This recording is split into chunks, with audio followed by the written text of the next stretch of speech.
Hey, this is Frank Yosa, CEO of Ketone A. Today I'm going to talk about something that has nothing to do with ketone ester. It has to do with just one of my favorite hobbies, which is lucid dreaming. I thought that might be particularly useful during the COVID pandemic, so you can do things other than, dyeing your hair blonde. And while we're doing this work from home remote thing, decided to do it in the moon bounce while my Pikachu daughter is bouncing around, so there might be a little bit of comic relief. So what is lucid dreaming? Lucid dreaming is, people confuse lucid dreaming and they think that it means vivid dreams, but it's not that. Lucid dreaming is actually when you wake up in your dream and then you're able to actually change the dream. If you've ever seen the movie Inception, that's a great introduction to the concept of lucid dreaming. And when you are able to change your dreams, what happens is you'll be, in a dream playing basketball and you're jumping around, and then suddenly you'll jump 50 feet in the air and you might say, wait a second, that's not normal. Wait a second, I think I'm in a dream. And then once you realize that you're in a dream, you can, if you already had plans for what you're gonna do, you can then decide to go skiing, for example. That's often what happens with me. I realize that I'm dreaming. You have to stay within the dream, which I'll talk about for a second, because oftentimes you get excited and get kicked out. And then I'll draw a hole in the wall, step through that hole, and then I'm doing black diamond skiing in Colorado, and it's so real and so fulfilling that it lowers my desire to, or I feel less bad if I'm not able to get a trip out that year. So lucid dreaming, you can't just, you have to be fairly obsessed with it. You have to do several things during your waking hours so that you can be thinking about it when you go to sleep. So one of the first things you can do is buy this book called The Field Guide to Lucid Dreaming. Field Guide to Lucid Dreaming. So I would recommend the paperback version, even if you're a Kindle person, but that might work as well. And with that book, it does two things. One, it kind of teaches you some techniques of how to do it, but even more importantly is going to bed with the last thing that you're thinking about it being lucid dreaming. And so you don't have to finish the book before you start trying to lucid dream. It's just having it in your thoughts as you're going through. So one of the techniques is, during the day, you find something that constantly happens throughout the day, whether it's opening a doorknob or walking up the steps, and then at that time you decide to do something like either look at your hands, try and put one finger through your hand, or you do a little hop. And what happens there is, the idea is that if you do that enough times during the day, then at nighttime, when you go to sleep, you will find yourself looking at your hands, or trying to put your finger through your hand. And when you're dreaming, when you try to put your finger through your hand, it tends to go, or sometimes will go all the way through your hand, and then you go, oh wow, that's how you have your indication that you're dreaming. And then we can talk about in a second what happens then. So then, but the hop is also probably even a better technique. The little hop, what happens when you're dreaming, you do a little hop and you don't come down. So when you don't come down, that's an indication that you're dreaming, and then you can start doing whatever you want, flying like Superman, flying through a bed of amazing colored flowers, all that stuff. So those are the three techniques. So once you realize that you're sleeping, if you've ever seen the movie Inception, they realize that they're in a cafe in a dream, and then once they realize it, the whole streets starts curling over and all the buildings are curling over and everything starts crumbling.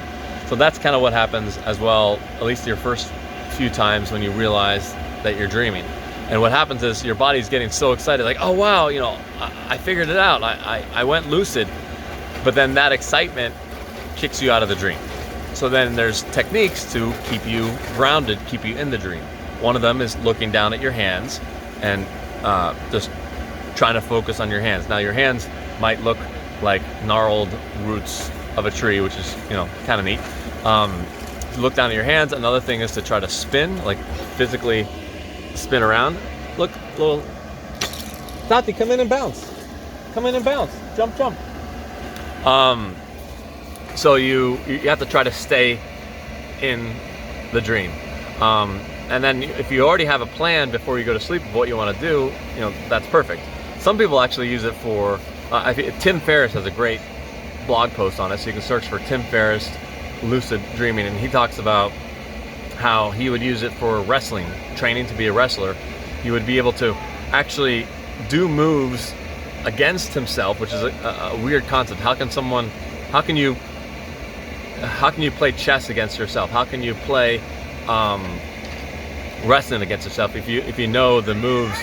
If you know the moves, you'd think that you would know the moves that your opponent would be doing against you, but you know, he found that he was not able to, and that was so he could practice real world. It feels as real as you know, smacking your head, you know, in an actual wrestling match, and he can train himself that way. Other doctors have used lucid dreaming, he says in the blog, to try to train for certain ways of, you know, doing certain rare surgeries, so that when they actually do perform the surgery, in real life, it feels like they've done it previously. I had a goal once of doing chess against myself, so or against, you know, somebody else, but in my dream, and it took me several times, and the best I could get was I was able to get back to the high school where I used to play chess and the same opponent, but then when I looked down, all the chess pieces were like gnarled tree stumps, and that's as far as I got. Didn't make any moves there. But yeah, flying through the sky, weightlessness, skiing, you know, surfing, whatever you think you can't do, you could do it in your dreams. Another technique is using Huperzine. Huperzine is a memory enhancer, but for some reason it really helps trigger lucid dreaming. You can either take it immediately before bed, but actually the even better way is if you find yourself waking up at 4 or 5 a.m., that's a perfect time to add lucid dreaming, add the Huperzine at that time, because you have more of your REM sleep in the morning. So if you take the Huperzine before bed, a lot of it will have worn off, you know, by morning time, and you can't take too much because it'll mess up your stomach. So if you find that you woke up at 3 or 4 a.m., you take it then and you stay up for 30 minutes, it will, you know, drastically increase your chances of going lucid. So this is just a neat biohacking type thing I thought I'd share with you. It has nothing to do with ketone ester. I don't even think ketone esters, you know, taking that before bed, which is a whole other protocol, one of my favorite things. And by the way, I took too much last night and didn't follow my own advice. More is not better, and it made my sleep worse. Tati, come in. Tati, come here. Jump. But yeah, I don't think taking the ester is going to help with lucid dreaming at all. Tati, jump. Crawl in. Come on. Jump, and boom. So yeah, if you have any questions about that, feel free to email me. I can send you that link, or you can just Google the Tim Ferriss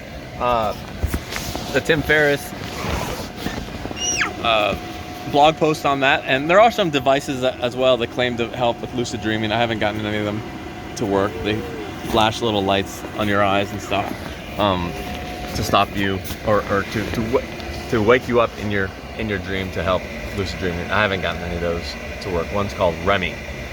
All right, thanks.